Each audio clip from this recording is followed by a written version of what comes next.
All right. Okay, I'm recording again. So the other one I want to talk about is like a similar condition, a similar situation, but instead of hypotension, hypoxia.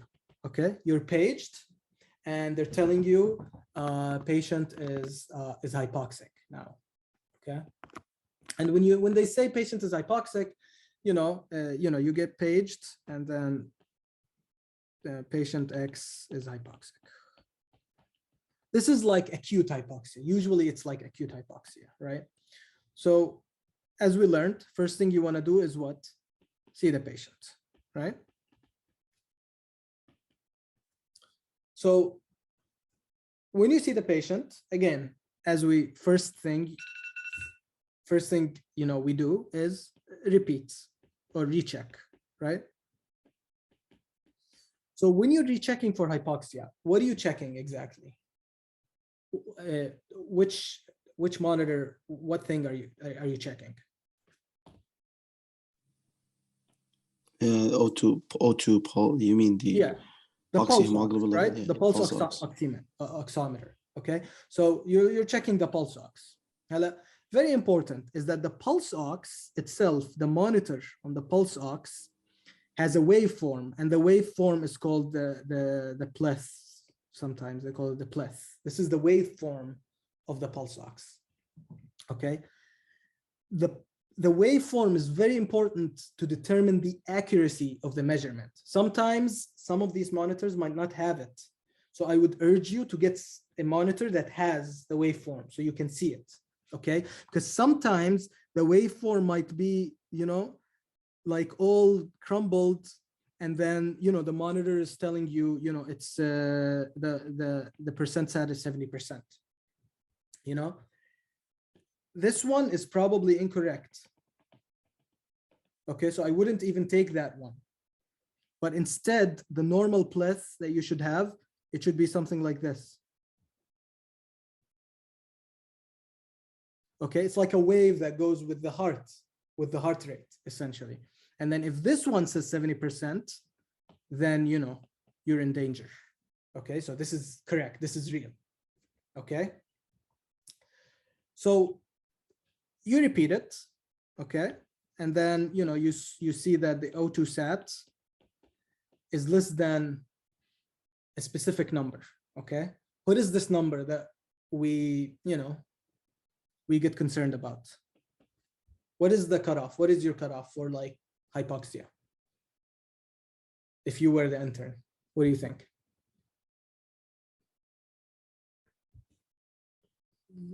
Anything under 100, anything under 95, under 90, under 85. Okay, somebody says 90. 92, 93. 92, 93. Yeah, I mean, you guys are correct. In my mind, if you're the intern and you're just starting, I would say anything under 95% is like, just take it seriously, especially if it's not the patient's baseline, okay? Especially if it's an acute change. Even though 95% seems like crazy. Oh, what am I going to do for 95%? It's just a change, right? Patient has been 100% all this time. Now it's 94%. Something needs to happen, okay? So that's kind of very important. So the first thing you want to do is repeat recheck and then do all vitals, right? Because what you want to do is you want to make sure that nothing else is going on, okay? And again, I will stress this out, that any change in clinical status is what? Is sepsis until proven otherwise. Okay? Just I keep stressing this because it always happens, because you might see hypoxia and you might think, well, maybe something benign. But like, I urge you to like take it seriously and like do everything you would have done, even if it's sepsis. Okay.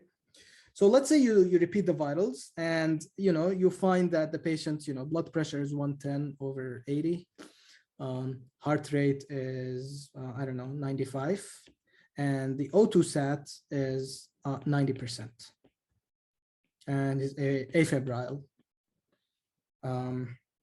What else did we miss? Whatever, he's breathing 17. Okay, so you know, now you have this guy, right? So now what are you gonna do with this 90%? What do you think? Physical exam, right? I mean, this is easy, physical. But what's the test that will give you definitive answer whether this is hypoxia or not? ABG. ABG, yes. So I would do an ABG. And have you guys all done ABGs? Yes? No? I did it once. Once. Done it before. Once, yeah. I mean, it's a skill. You're gonna learn it, and I think depends on, you know, your senior. I was I was like a stickler. I was one of those seniors. Anything that happens with any patient, I'm like, just go get an ABG, and then I would teach the intern how to do the ABG. I mean, it's easy. Usually, you do radial, and then, you know, you feel the pulse. You go in. You know, you take like 1 to 2 ml. That's all you need, and then you put it on ice and you send it. And what's nice about an ABG, it comes back pretty quickly. It's very harmless. It's not harmless, but, you know, if you know what you're doing, most patients won't even feel it.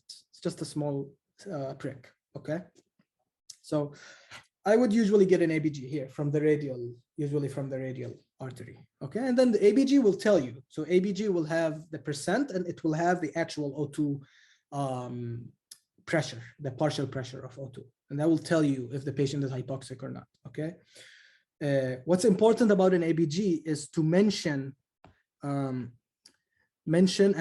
at what oxygen level was it taken.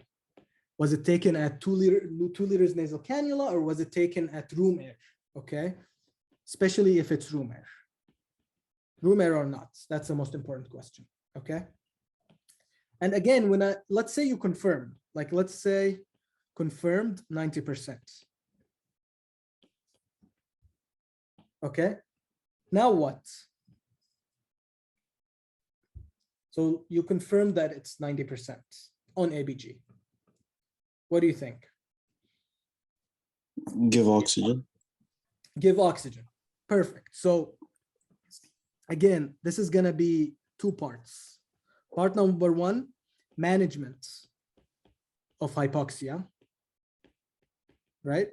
And part number 2 is finding the etiology of the hypoxia. Okay. First of all, at this point, you know, you're going to, you know, notify your senior or whoever is kind of responsible for you. Okay, attending, senior, whoever. Okay. Whoa. What happened?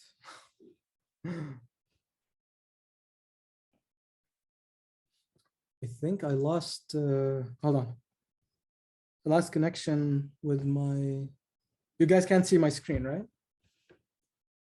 Okay, so as I was saying, so first is management, then it is looking at the etiology of the hypoxia. Okay,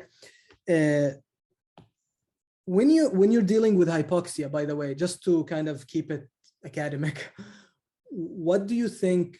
You know what? It's a respiratory problem, right? So it's a respiratory failure. Do you know what kind of respiratory failure this is?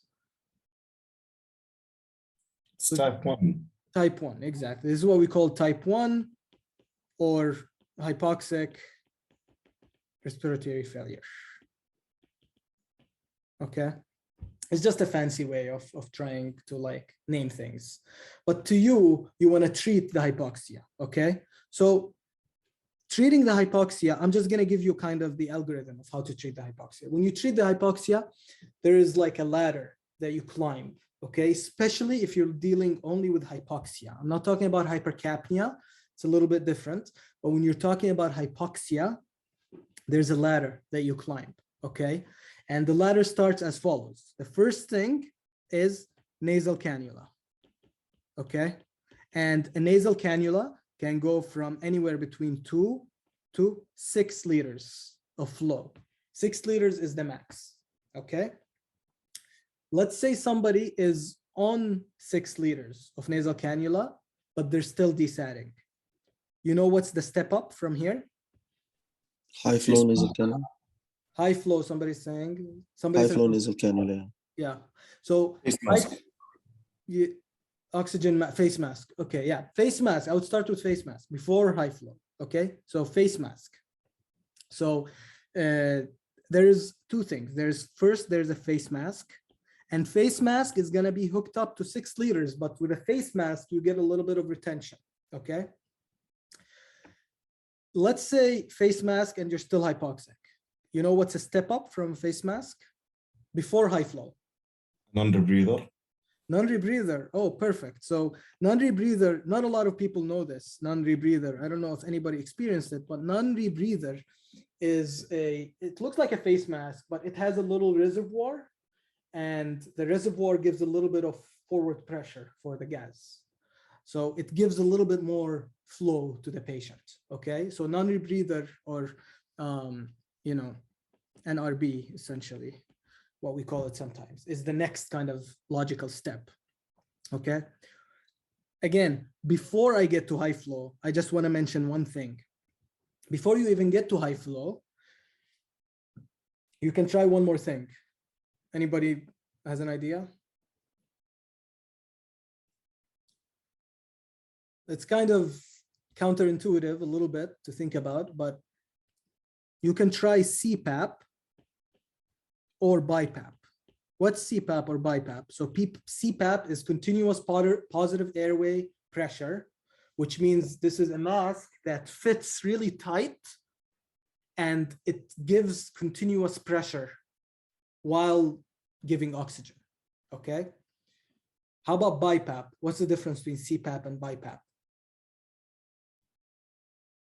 Bipap is not continuous. I think it gives it like in pulses. Kind of. Right. So Bipap is biphasic, Biphasic. positive airway pressure, but it's not continuous. It's actually continuous, but it goes up and down, but it's still continuous. Like there's always some forward flow.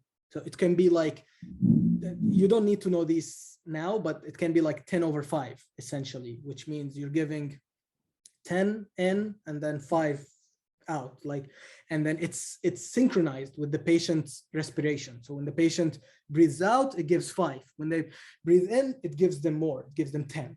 Okay, so it can be biphasic. So you can do Cpap, Bipap. Let me ask you a question. Why would Cpap or Bipap even matter for this patient who's hypoxic? Do you know?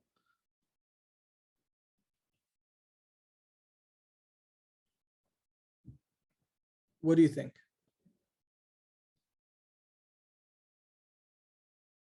Like, why would I want to give positive pressure?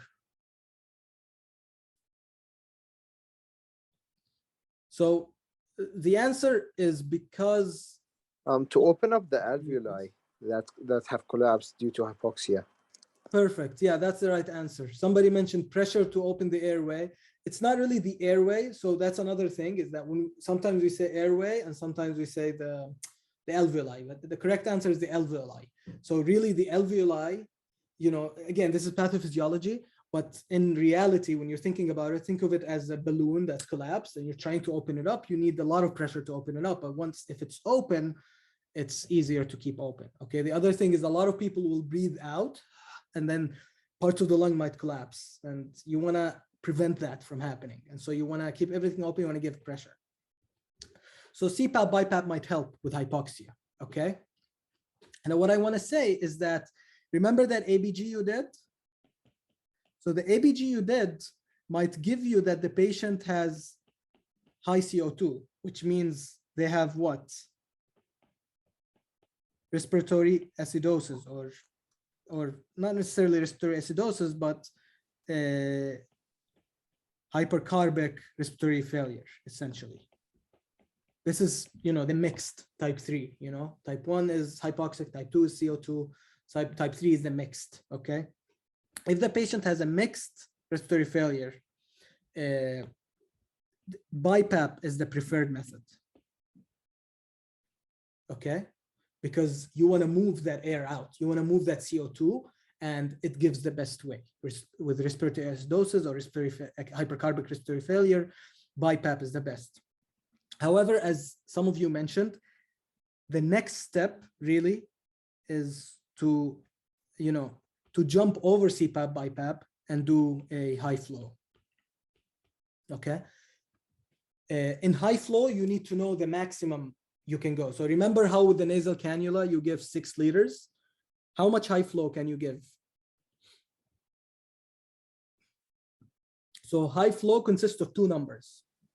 One is the flow, how many liters per minute, and the other is the percent of oxygen that you're giving.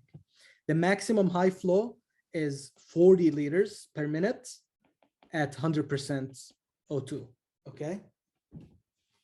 So this is the max. Let's say you put them on max and they're still desating. What are you gonna do? Probably they need intubation.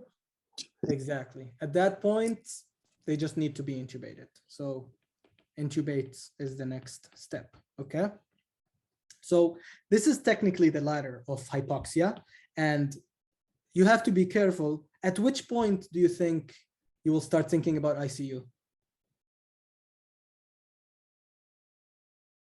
If I see altered level of consciousness or signs of hypercapnia in general. But which level, which of these steps do you think Are they high flow? on the high flow? Okay, not really. So a lot of hospitals will tell you once you reach here between face mask and you start to think of rebreather, this is step down. And if your hospital doesn't have step down, this is ICU. And once you get to non-rebreather and beyond, your ICU level of care. Because these people are hypoxic actively, and once you get to a non-rebreather, you can't keep a patient on a non-rebreather just chilling on the floor, because it's so easy for them to go from non-rebreather to being intubated. It's just a slippery slope. So a lot of hospitals will have a policy: non-rebreather means ICU, or Cpap Bipap means ICU, especially if it's initially. Okay. Another thing is that, why do I say high flow is preferred over non-rebreather? Because high flow, when compared to Cpap, has a better mortality profile for hypoxic, for pure hypoxic respiratory failure. Okay, for pure hypoxic respiratory failure, high flow is superior to Cpap and Bipap, and that's why I say, don't waste your time with Bipap for somebody who's purely hypoxic. If you have an ABG that says pure hypoxia, there's no CO2 problem. Okay. Okay, perfect. Then after you intubate, then you vent management, and that's again another talk. Okay. How about etiology? What are you gonna do with the etiology? Are you gonna order labs? What do you think? I would do almost the same exact thing that I did for the previous patient, for the hypotension patient. I would still do a CBC, a BMP, perhaps a PT INR, PTT. Okay, I would do an EKG for sure. I would do troponins, because again, you don't know if this hypoxia is, the etiology of the hypoxia could be heart failure, right? And then I would do my lactates, right? And then I would do my blood cultures. And then if I did blood cultures, what's the next logical step? You guys know it. Antibiotics. Antibiotics, exactly. Antibiotics. And then, plus minus LR fluids, depends. Okay. Now, anything else can you do? What's a big common reason for hypoxia in patients who are in the hospital? PE. PE. So how are you going to investigate a PE? We go with D-dimer at the beginning. No. Most likely going to be elevated D-dimer, right? Exactly. You already took some blood. This patient is already in the hospital. D-dimer is going to be high. It's not going to help you. Just definitive. Just go. Don't I'm going to around. see Wells score. Don't mess around. Somebody is hypoxic. You're suspecting PE. CTA. CTA. Yeah, just CTA chest. Don't even think about it. You know, a lot of the times, I mean, you'll have to talk to your senior, but honestly, if it's indicated, it's indicated. If you think it or you suspect it, don't miss a PE, guys. It's like, it sucks when you miss a PE because you will manage the patient and eventually you're not doing the right thing, right? So, you know, what I just stress out is that you have the etiology, right? So again, the etiology could be sepsis, which, you know, you treated with antibiotics, right? The second one could be a acute PE. How you treat a PE? Anticoagulants. Which anticoagulant are you? Warfarin? Heparin. Heparin. So usually you're gonna do heparin drip. Remember, GTT means drip, some Latin words. What else could it be? Acute CHF, right? So acute CHF, how are you gonna treat it? We need diuretics. Diuretics. So I would give IV Lasix, and I would give 80 milligrams like once. That would be kind of my thing to do, okay? And then what else, like a big one you shouldn't miss? Acute hypoxia.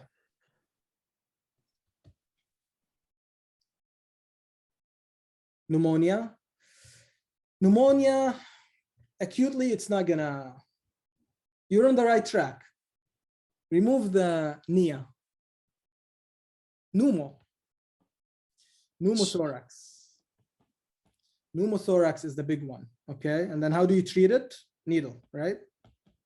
And this you can figure it out with the exam. Another thing, by the way, somebody mentioned, you can do a chest X-ray if you can't, you know, do a CTA right away. And if the chest X-ray is clear, then maybe your suspicion is higher for PE, okay? And you want to do a PA chest X-ray, like, you know, AP, like just bedside, you know, it's usually AP.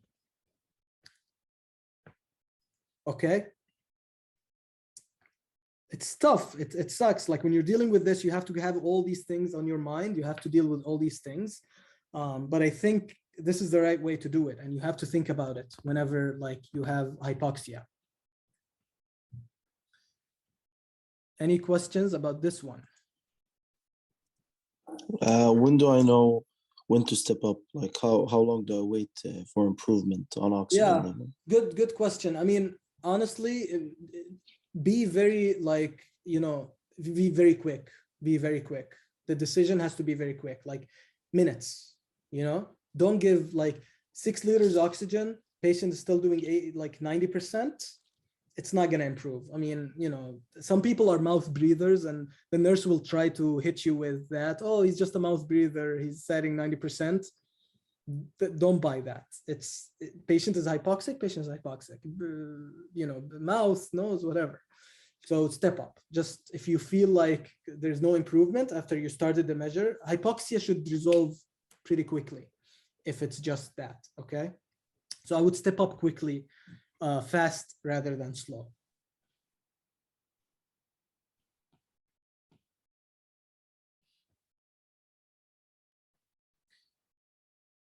Let's see if we forgot anything. I think that's pretty much it. Sometimes what happens is that some people have acute hypoxia, and it could be something called mucus plugging. Okay, so the other thing you might think about is something, you know, something like mucus plug. And these people, you just want to suction them really well. And then another thing is it could be aspiration, right? Somebody vomited when you don't know and they aspirated. Then, you know, they will become acutely hypoxic. Okay, it all depends on your kind of physical exam. Oh man, this